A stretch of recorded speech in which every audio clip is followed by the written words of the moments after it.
बिस्मिल्लाहिर्रहमानिर्रहीम। स्टूडेंट्स, आज का जो हमारा टॉपिक है वो है इलेक्ट्रिक फ्लक्स। इलेक्ट्रिक फ्लक्स क्या होता है, इससे पहले हम जान लें कि फ्लक्स क्या होता है। फ्लक्स किसी भी चीज़ के फ्लो को बोलते हैं।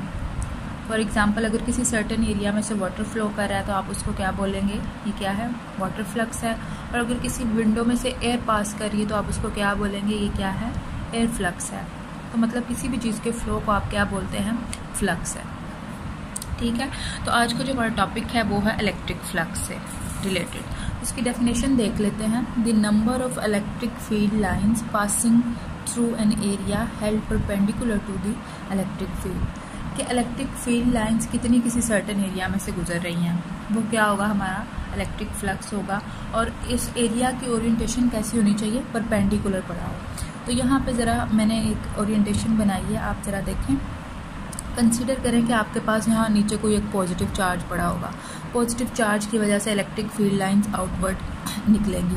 अगर उन इलेक्ट्रिक फील्ड लाइंस के बीच में मैं कोई एक ख़ास एरिया रख दूँ तो उस ख़ास एरिया में से कितनी इलेक्ट्रिक फील्ड लाइंस गुजरेंगी, ये क्या होगा, इलेक्ट्रिक फ्लक्स। तो यहाँ पे मैंने दो एरियाज़ बना दिए, एक है एरिया ए और दूसरा क्या है, एरिया बी।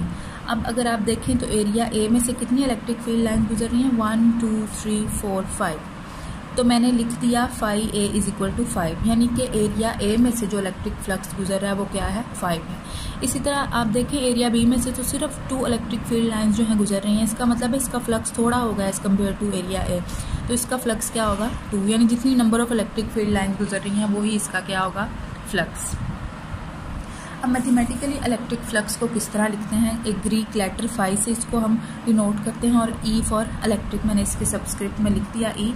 तो इलेक्ट्रिक फ्लक्स को शो करते हैं फाई से, phi E is equal to, mathematically ये क्या होता है, ये डॉट प्रोडक्ट होता है इलेक्ट्रिक फील्ड इंटेंसिटी का और एरिया का। और आपको पता है डॉट प्रोडक्ट जो होता है वो कॉस थीटा, जब हम इसका डॉट ख़त्म करते हैं तो साथ में क्या आ जाता है, कॉस थीटा। ठीक हो गया।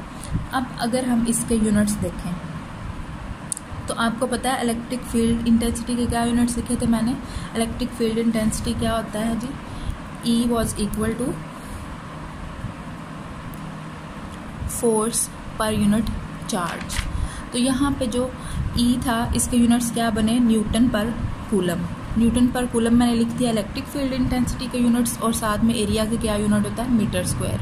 तो इसको आप लिख सकते हैं न्यूटन मीटर स्क्वायर पर कूलम।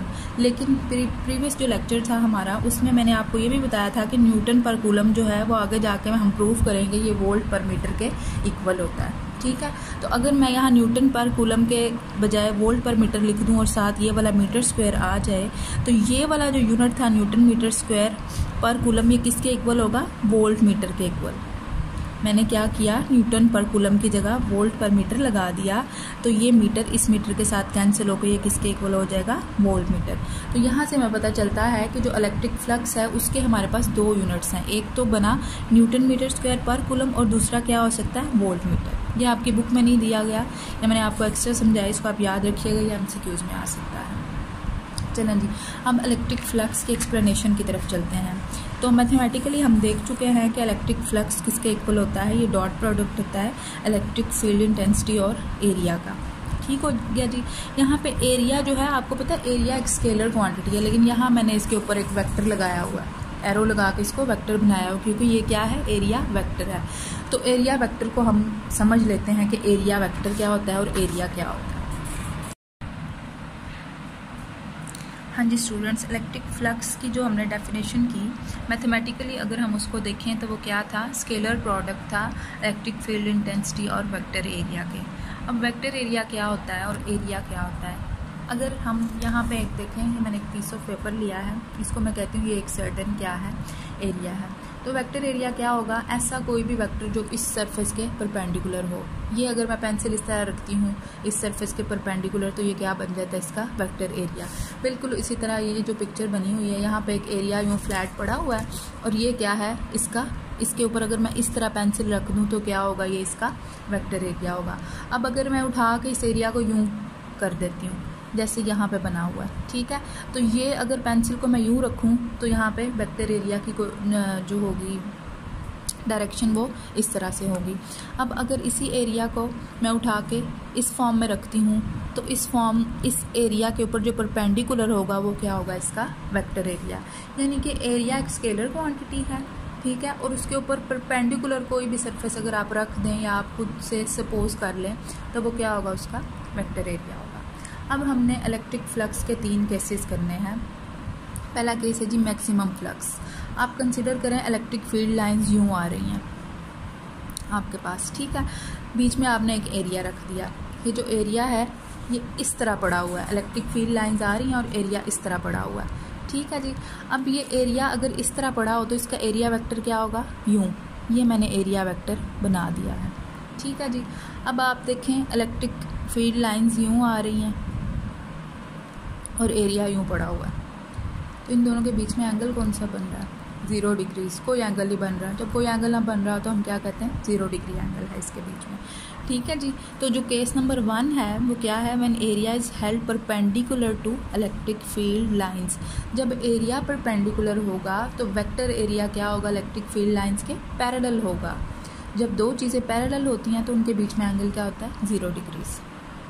तो फ्लक्स EA परपेंडिकुलर, क्योंकि एरिया क्या है, परपेंडिकुलर है। अब ज़रा फ्लक्स की जो मैथमेटिकल फॉर्म है वो हम यहाँ पे लिख लेते हैं। ऑलरेडी मैंने लिखी हुई है E.A। ये क्या है, एरिया वेक्टर है बच्चों। अब अगर मैं इसका डॉट खत्म करती हूँ तो साथ में क्या आ जाएगा, कॉज ऑफ थीटा। थीटा क्या बन रहा है, दो पैरेलल चीज़ों के बीच में 0 डिग्रीज, और कॉज 0 क्या होता है, 1 के इक्वल होता है। यानी ये फैक्टर हो गया 1। तो EA मैक्सिमम, इसका मतलब है जब एरिया इलेक्ट्रिक फील्ड लाइंस के परपेंडिकुलर होगा तो एरिया वेक्टर क्या होगा, पैरेलल होगा। तो इस सूरत में इलेक्ट्रिक फ्लक्स क्या होगा, मैक्सिमम होगा।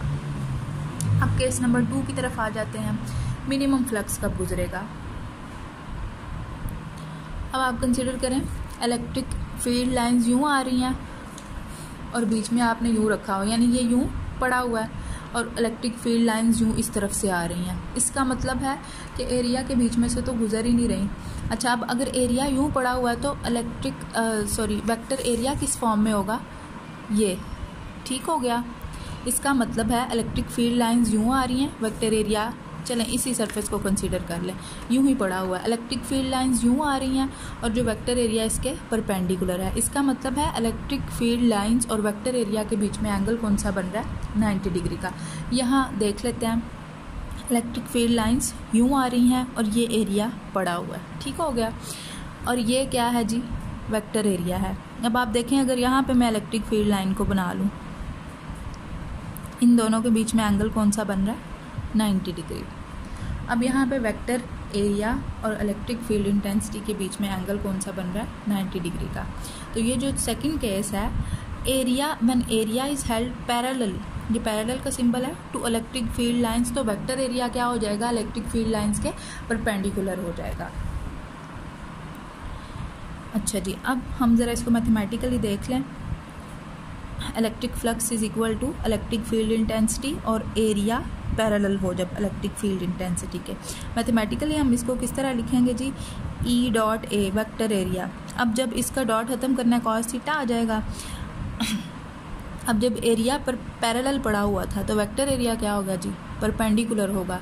थीटा क्या हो जाएगा, 90 डिग्री, और कॉस 90 क्या होता है, 0 होता है। तो यहाँ पे फिर क्या हो जाएगा, ये पूरा फैक्टर इस 0 की वजह से 0 हो जाएगा। इसका मतलब है जब भी आप एरिया को पैरेलल रख देंगे इलेक्ट्रिक फील्ड लाइंस के तो मिनिमम फ्लक्स गुजरेगा उसमें से। अब जो थर्ड केस है कि एरिया ना पैरेलल है और ना ही परपेंडिकुलर है, कोई भी एक सर्टेन डायरेक्शन। हाँ जी, हमने फ्लक्स का मैक्सिमम और मिनिमम वाला केस देख लिया। अब हम देखेंगे कि अगर एरिया किसी भी एक सर्टेन वे में पड़ा हो तो उसकी वजह से कितना उसमें से फ्लक्स गुजरेगा। तो कितना फ्लक्स गुजरेगा ये डिपेंड करता है एंगल के ऊपर। अब अगर इस तरह एरिया पड़ा हुआ है तो इसका वेक्टर एरिया यूँ होगा और इलेक्ट्रिक फील्ड लाइंस यूँ आ रही हैं, ठीक हो गया। अब मैंने ये क्या किया है, एरिया का कंपोनेंट A cos थीटा यहाँ पे ड्रॉ कर लिया है। तो इस ओरिएंटेशन में कितना फ्लक्स गुजरेगा इस एरिया में से, ये किसके ऊपर डिपेंड करेगा, थीटा के ऊपर, जो कि मैंने यहाँ पे लिख दिया है।